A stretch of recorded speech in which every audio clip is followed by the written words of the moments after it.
नमस्कार, आप सभी का स्वागत करता हूं अपने YouTube चैनल सुरेंद्र सिंह बोरा में। साथियों, आज हम अपने वीडियो के माध्यम से बात करेंगे NIVAS DLED और NIVAS ब्रिज कोर्स। सबसे पहले महत्वपूर्ण बात यह है कि उत्तराखंड प्राथमिक शिक्षक भर्ती को लेकर के माननीय शिक्षा निदेशालय से जो न्यूज निकली है, यानी कि लगभग 1300 पद चौथी काउंसलिंग में बचे थे, तो वहाँ पर 1300 पद लगभग 1375 या 1400 के आसपास इन पदों को मान सकते हैं। लेकिन जब चौथी काउंसलिंग ख़त्म हुई तो उन्होंने कहा कि हमारे पास जो रिक्त पद थे वो 500 लगभग 33 थे और 510 पदों में हमारे अभ्यर्थियों का चयन हो चुका है। अब हमारे पास सिर्फ 23 पद बचे हैं। तो बड़ा हास्यास्पद लगता है ये। तो यहाँ पर हास्यास्पद क्यों लगता है, इसको भी आपको समझना पड़ेगा। उससे पहले लगातार फर्स्ट काउंसलिंग 18 अगस्त को हुई थी। उसके बाद से लगातार हम उन सब रिक्त पदों पर मॉनिटरिंग कर रहे हैं। बाद में विभाग की तरफ से ये भी न्यूज आती है कि 400 चयनित शिक्षकों ने 450 चयनित शिक्षकों ने ज्वाइनिंग नहीं की। और चौथी काउंसलिंग में कहता है कि हमारे पास जो है कि 533 रिक्त पद बचे थे, बाकी जो हैं 510 पदों में अभ्यर्थियों का चयन हो चुका है, तो हमारे पास सिर्फ 23 पद बचे। तो यहाँ पर विभाग इतनी हड़बड़ी में क्यों है, इस बात को भी आपको समझना पड़ेगा कि विभाग हड़बड़ी में क्यों है और किस लिए है। तो सबसे पहले NIVAS के साथी भी जरूर देखें और ब्रिज कोर्स प्रशिक्षित साथी भी इस वीडियो को जरूर देखें। विभाग हड़बड़ी में इसलिए है, आप सभी लोगों को पता है, माननीय सुप्रीम कोर्ट ने 28 नवंबर 2023 को, यानी कि 28 नवंबर 2023 को जो NIVAS DLED प्रशिक्षित अभ्यर्थी उनको प्राथमिक शिक्षक के लिए योग्य नहीं माना। उनका प्रशिक्षण सिर्फ 18 महीने का माना और उन्होंने ये कहा कि इसको हम रेगुलर DED के समकक्ष DLED के समकक्ष नहीं मान सकते हैं। तो यहाँ पर जो है कि NIVAS DLED बाहर हो गया। इससे पहली बात मैं आप लोगों को बताता हूँ कि नैनीताल हाई कोर्ट से जो है कि सितंबर 2021 में नैनीताल हाई कोर्ट से जो है NIVAS DLED जीत चुका था।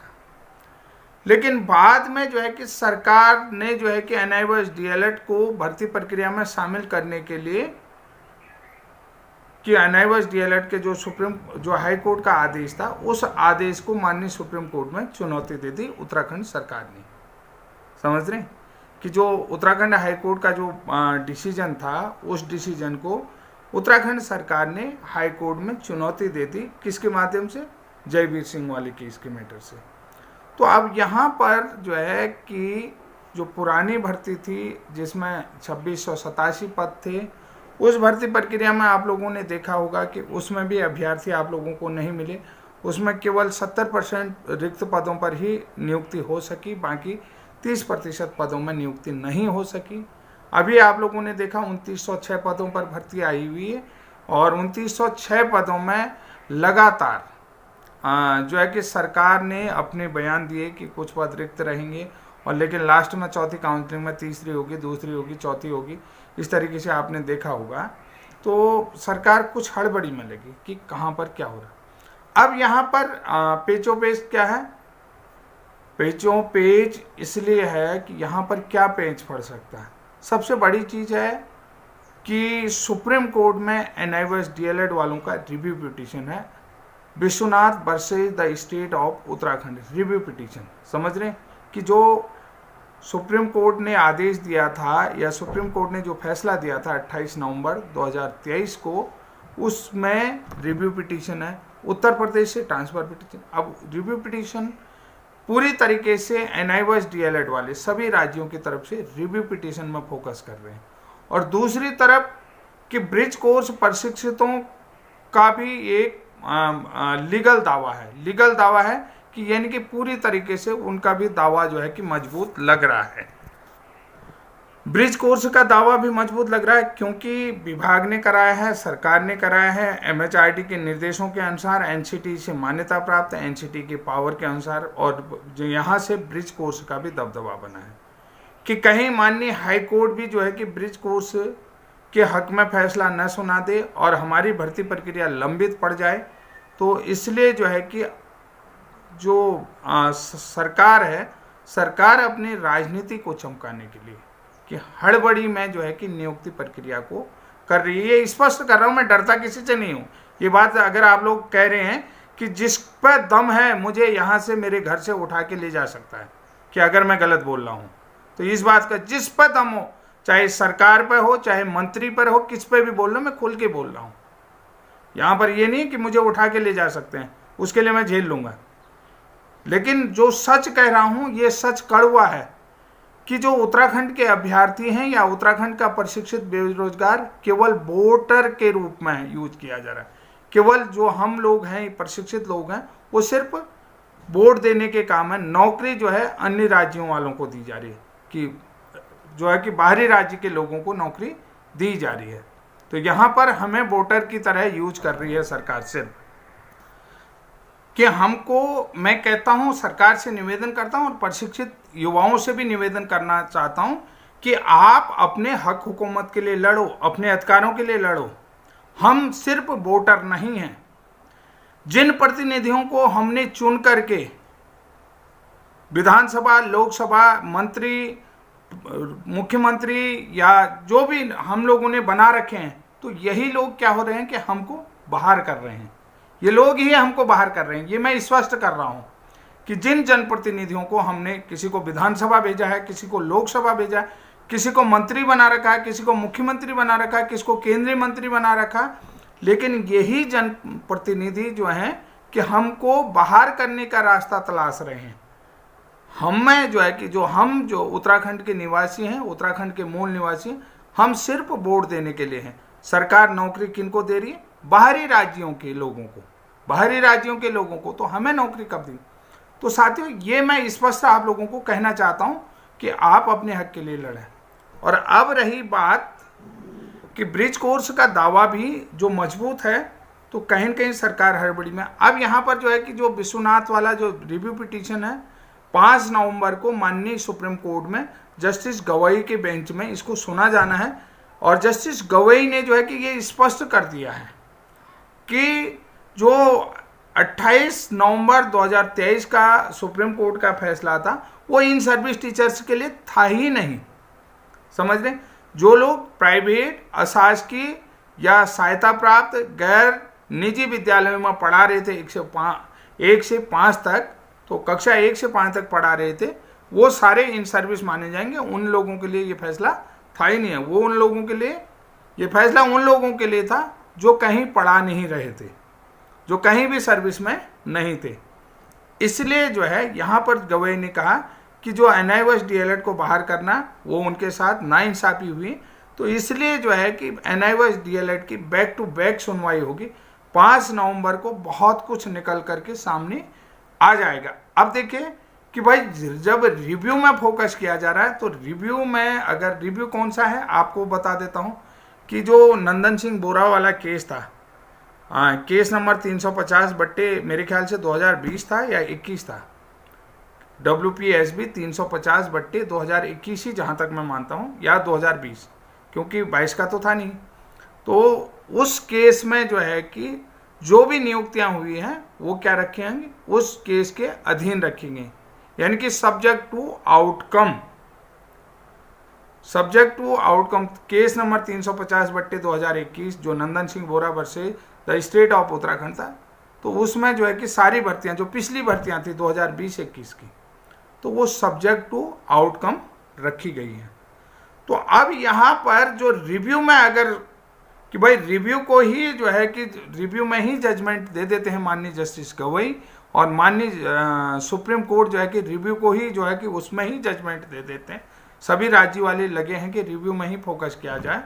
तो अब यहाँ पर उस रिव्यू का फायदा क्या होगा? 6 जनवरी 2021 को उत्तराखंड में प्राथमिक शिक्षक भर्ती प्रक्रिया से NIOS DLED को विभाग ने बाहर किया था, तो वहाँ पर सब्जेक्ट टू आउटकम 6 जनवरी 2021 के बाद जितने भी नियुक्तियां हुई हैं, जितने भी लोगों की नियुक्तियां हैं, वो सारी रीमेरिट में आएंगी। यानी कि वहाँ पर जो है कि पूरी तरीके से रीमेरिट में आ जाएगी। जैसे ठीक उसी तरीके से जैसा आप लोगों ने उत्तर प्रदेश 69,000 शिक्षक भर्ती में आरक्षण की मेरिट लिस्ट देखी। आरक्षण की मेरिट लिस्ट में देखिए, पहले हाई कोर्ट ने कहा कि सही हुआ, सुप्रीम कोर्ट ने भी डिसीजन दिया, बाद में जो है कि माननीय सुप्रीम कोर्ट ने भी उसको जो है कि पुराना जो भी आदेश था उस आदेश को रद्द कर दिया, उस आदेश को कैंसिल करके नया आदेश दिया है कि जो जितनी भी आरक्षण की मेरिट है वो पुनः बनाई जाएगी। सारे जो मेरिट लिस्ट है वो आरक्षित मेरिट लिस्ट पुनः बनाई जाएगी, उसके हम भी देखेंगे। उत्तर प्रदेश सरकार ने कहा है कि हम जो है कि इसमें हमें समय चाहिए कि आरक्षण लिस्ट को देखने के लिए। तो ठीक वही तर्ज होगा यहाँ पर भी कि चाहे वो डाइट डीएलएड हो, सभी प्रभावित होंगे। यहाँ पर मैं आप लोगों को बता देता हूँ। फिर उसमें ऐसा नहीं है कि केवल बीएड वाले ही प्रभावित होंगे, उसमें फिर डाइट डीएलएड वाले भी, अगर रिव्यू में ही जजमेंट आ जाता है, ये मैं आप लोगों को स्पष्ट कर देता हूँ कि अगर रिव्यू में जजमेंट आ जाता है कि 2021 350 वाले केस पर ही रिव्यू में जजमेंट आ जाता है, क्योंकि हाई कोर्ट से एनआईओएस डीएलएड वाले जीते हैं, रिव्यू में जजमेंट आ जाए। अब देखिए जो लेटर है, समझ रहे हैं, यहाँ पर आप लोगों को बता देता हूँ, बहुत सारे लोगों को हमें पता है कि जो ब्रिज कोर्स का निर्णय भी है वो लगभग एनआईओएस के सिमिलर ही जा रहा है कि सारे जो है कि आदेश एक ही डिसीजन पर लिखे गए, एक ही जो है कि संसद में बिल पास हुआ, एक ही तरीके का डिसीजन है, तो उसका प्रॉफिट भी यहाँ पर इन लोगों को मिलेगा। समझ रहे हैं रेगुलेशन। तो वहाँ पर भी इन लोगों का तुरंत जो है कि यहाँ पर ब्रिज कोर्स का भी डिसीजन आपको बदलते हुए नजर दिखेगा, क्योंकि ब्रिज कोर्स पहले से हावी पड़ रखा है। माननीय हाईकोर्ट नैनीताल को लगभग सारी चीज़ें बता रखें। तो अब यहाँ पर देखिए, जैसे उत्तर प्रदेश में 69,000 शिक्षक भर्ती 2018 से चल रही है, 2024 में अभी उन्हें 31 मार्च 2025 तक का टाइम दे रखा है कि 25 तक का जो भी शिक्षक प्रभावित हो रहे हैं वो 31 मार्च 2025 तक विद्यालय में पढ़ा सकते हैं, ताकि बच्चों को RT एक्ट यानी कि right to children to free and compulsory education, यानी कि जो बच्चों का फंडामेंटल राइट है उससे बच्चे वंचित ना हो रहे हैं, कि यानी कि उनकी बच्चों की पढ़ाई प्रभावित न हो। तो 69,000 शिक्षक भर्ती में आपने देखा ना कि पुनः जो है कि आरक्षण लिस्ट बनाई जाए, मेरिट लिस्ट, आरक्षण अभ्यर्थियों की जो भी आरक्षित अभ्यर्थी रिजर्वेशन वाले कैंडिडेट हैं उनकी पुनः मेरिट लिस्ट बनाई जाए, उसमें जर्नल वाले अफेक्टेड हो रहे हैं। तो यहाँ पर भी 6 जनवरी 2021 को उत्तराखंड सरकार ने, उत्तराखंड शासन ने एनआईओएस डीएलएड को प्राथमिक शिक्षक भर्ती प्रक्रिया से बाहर किया था।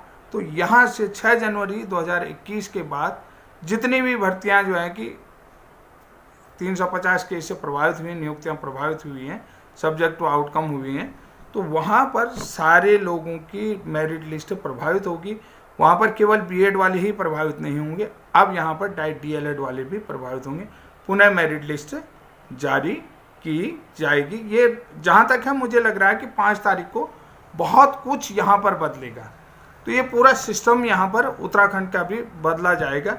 इस कारण से जो है कि सरकार जो है कि हड़बड़ी दिखा रही है, जैसे कि सेम छत्तीसगढ़ में कंडीशनिंग हुई है कि जिन बीएड वालों को ज्वाइनिंग दे पा रही है कि उनको हटा नहीं पा रही है, और यानी कि छत्तीसगढ़ हाईकोर्ट के डिसीजन को जो 2 अप्रैल को आया था उस डिसीजन को भी फॉलो नहीं कर पा रही है। तो कहीं सरकार बार बार बचाव के लिए सुप्रीम कोर्ट जा रही है।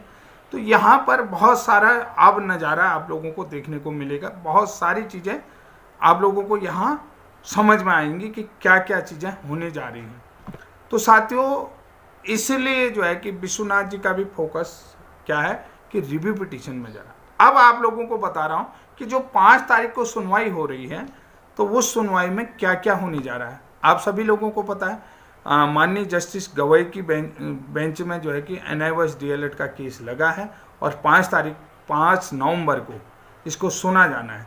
तो यहाँ पर आप लोगों ने देखा कि एमएचआरटी ने भी अपना हलफनामा दिया है, एनसीटी ने भी अपना हलफनामा दिया है, और साथ में एनआईओएस डीएलएड ने भी हलफनामा दिया, और साथ में तत्कालीन चेयरमैन NIVAS के जो NIVAS संस्थान के CB शर्मा जी ने भी अपना हलफनामा दिया है। अब CB शर्मा जी मेरे ख्याल से ऑनलाइन जो है कि वीडियो कॉन्फ्रेंस के माध्यम से माननीय सुप्रीम कोर्ट से जुड़ेंगे और सभी पक्षों को रखेंगे कि किस तरीके से उन्होंने प्रशिक्षण करवाया है और क्या करवाया है। और माननीय सुप्रीम कोर्ट में जितने भी NIVAS DLED प्रशिक्षण को लेकर के सवाल हैं, सारे सवाल पूछे जाएंगे।